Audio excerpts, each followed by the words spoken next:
اللہ علیہ کی سلسلہ ارادت جس حوالے سے ہم پڑھتے ہیں کہ تاجی سلسلے سے آپ بیعت ہیں، اور جب ہم آپ کی بایوگرافی کا مطالعہ کرتے ہیں تو ہم دیکھتے ہیں کہ آپ نے سادہ زندگی کو اختیار فرمایا، آپ کا طرز حیات بہت ہی سادہ رہا اور درویش صرف انسان تھے، اور اللہ رب العالمین نے اسی حوالے سے آپ پر بڑا کرم فرمایا کہ آپ کو اس سلسلے کی بیعت عطا ہوئی، اور پھر اس کے بعد آپ کی نعتیہ شاعری کے حوالے سے بھی میں چاہوں گا کہ ہم اس پر آگے گفتگو کریں۔ کیا ارشاد فرمائیں گے اس نسبت خاص پہ کیا اثرات مرتب ہوئے آپ کی شخصیت؟ بابا رفیق عزیزی رحمۃ اللہ تعالیٰ علیہ، آپ کی شخصیت کے جو گوشے آپ نے اپنے سوال میں نمایاں کیے ہیں، آپ کی ارادت، آپ کی شخصیت میں درویشی، اور پھر اس کے ساتھ آپ کا علم، آپ کا ادبی رجحان، شعری ذوق، یہ تمام ایک سلسلے کی کڑی ہے۔ بر صغیر پاک و ہند میں ایک بڑی عظیم نسبت ہے، تاجی نسبت، اور اس تاجی نسبت کی مرکزی شخصیت بابا تاج الدین اولیاء ناگپوری رحمۃ اللہ تعالیٰ علیہ، ان کے وصال کو ابھی 100 سال نہیں ہوئے۔ 1925 میں آپ کا وصال ہوا ہے، ابھی 2023 چل رہا ہے، 98 برس تقریباً آپ کے وصال پہ ہوئے۔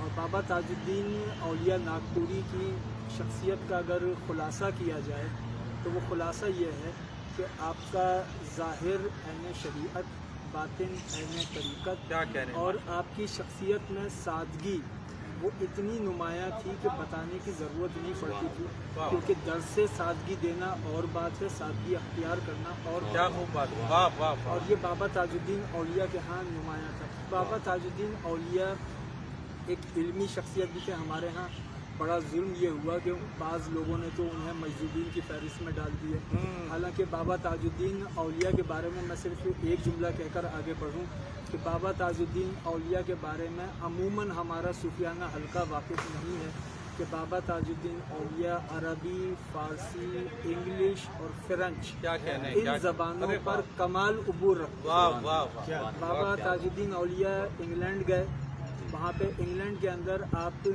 جہاں زیر علاج تھے، وہاں پہ جو ڈاکٹر تھا اس سے اتنی گفتگو ہوئی کہ جب آپ ہاسپٹل سے ریلیز ہوئے تو ڈاکٹر کو بھی شفا مل گئی۔ کیا بات ہے، کیا بات، اور وہ ڈاکٹر بھی آپ کے ہاتھ پہ مسلمان ہوئے۔ کیا بات ہے، ماشاء اللہ۔ اسی طریقے سے بابا تاج الدین اولیاء کا فرانس کا وزٹ تاریخ میں موجود ہے۔ بابا تاج الدین اولیاء فرانس گئے اور وہاں پر فرینچ میں آپ کے مذاکرے وہ تاریخ کا حصہ ہیں۔ تو بابا تاج الدین اولیاء کا بھی وہ انتہائی غمناک حالت میں حضرت کے پاس موجود، یہ چودھری رحمت علی صاحب نے رکھا، لیکن میں اس دور کی بات کر رہا ہوں 1925 کی۔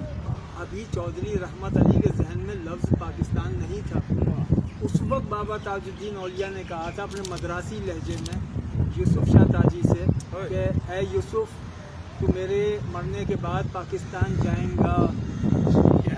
ارے واہ واہ، یہ جو جملہ ہے کہ میرے مرنے کے بعد پاکستان جائیں گا، اس وقت پاکستان نام کی کوئی جگہ نہیں تھی۔ بعد میں پھر چودھری رحمت علی نے پاکستان کا نام تجویز کیا، وہ منظور ہوا، اور پھر اس مملکت خدا داد کا نام پاکستان رکھا گیا۔ تو اس نام کے پیچھے بھی بابا تاج الدین اولیاء کہ جب یہ نام تجویز کنندہ کے ذہن میں آنے سے قبل یہ نام بابا تاج الدین اولیاء نے بیان کر دیا۔ پھر بابا یوسف شاہ تاجی رحمۃ اللہ علیہ آپ کے ایک بڑے نمایاں خلیفہ ہیں، بابا ظہین شاہ تاجی رحمۃ اللہ تعالیٰ علیہ۔ بابا ظہین شاہ تاجی یہ 1902 کی ولادت ہے، اور یہ 1902 کی ولادت یہ وہ دور ہے کہ جب اس دور میں محسن کاکوروی موجود ہیں، مولانا حسن رضا خان موجود ہیں، اس دور میں مولانا احمد رضا خان بریلوی صاحب موجود ہیں، اور اس سے ایک سال قبل وصال ہوا خواجہ غلام فرید کوٹ مٹھن شریف 1901 میں۔ 1902 میں بابا ظہین شاہ تاجی کی ولادت ہوتی ہے۔ بابا ظہین شاہ تاجی وہ یوسف شاہ تاجی رحمۃ اللہ علیہ کے حلقہ ارادت میں آپ کی جانشین مقرر ہوتے ہیں، اور بابا ظہین شاہ تاجی کی انفرادیت وہی ہے جو بابا